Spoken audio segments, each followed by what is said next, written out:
Hi, ako si Kuya Paul Cinco Cachuela. Nandito po tayo ngayon sa Shrine of Jesus, the Divine Word. Malapit lang po ito. Dito lang po ito sa may E. Rodriguez Avenue. Dito po sa may Quezon City.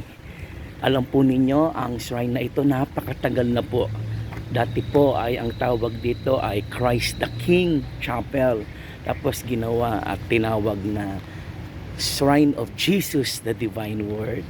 Alam po ninyo, dito po nakapaloob yung tinatawag na Christ the King Seminary, kung saan yung mga brothers natin na gustong pumasok o pinakikinggan yung bokasyon o yung panawagan na sila ay maging pare, dito po sila nag-e-enroll sa Christ the King Seminary. Ito po ay being run by the SVD, Society of Divine Word. Ito po ang kapaligiran ng nandito tayo ngayon sa loob ng shrine na ito.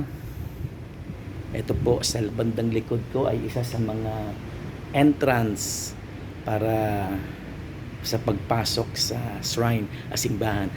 Tara, let's silipin po natin yung loob ng shrine. Sa gawing ito ay yung Shrine of Jesus the Divine Word Adoration Chapel. Yan.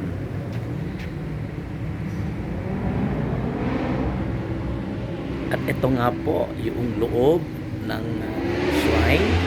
Sige po, silipin po natin.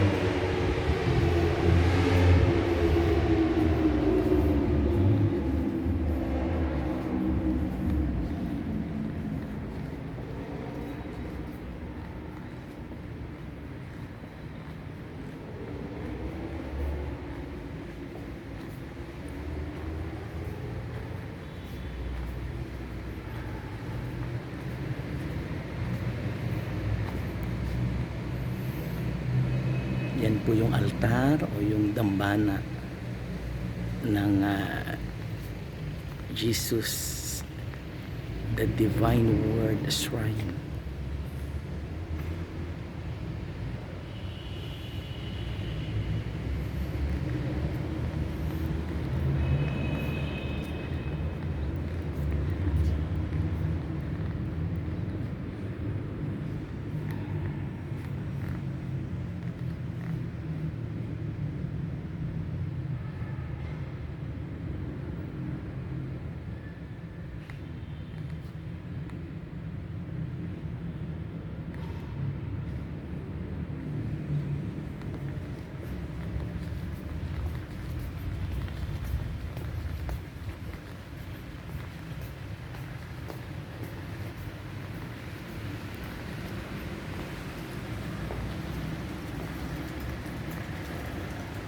Ito naman po yung exit.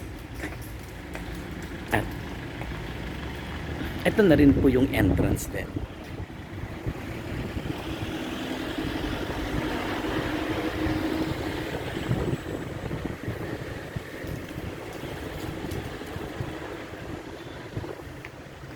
For the greater glory of God and in the service of His kingdom through the church on Christmas Day of the year of the Lord 2006, the Most Reverend Honesto F. Ontioco, D.D., the Bishop of the Diocese of Cubao, dedicated this chapel under the title Shrine of Jesus, the Divine Word. It is considered a diocesan shrine. In faithful thereof, this marker is signed by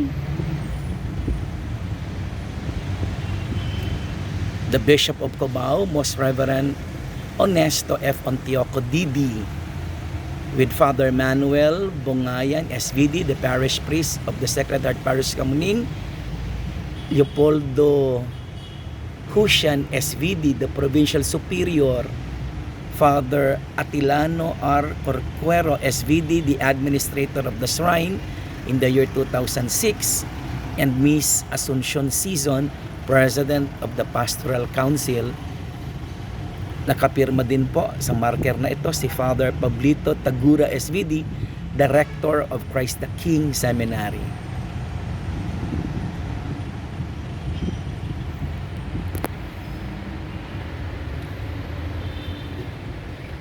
base sa marker na atin pong nabanggit.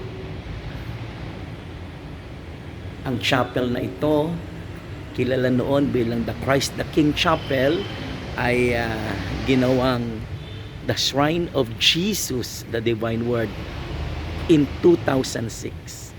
Ito po yung schedule ng misa dito. Kaya mga sisters and brothers, kung nagnanais kayong magsimba dito, ito po ang mga schedule ng misa.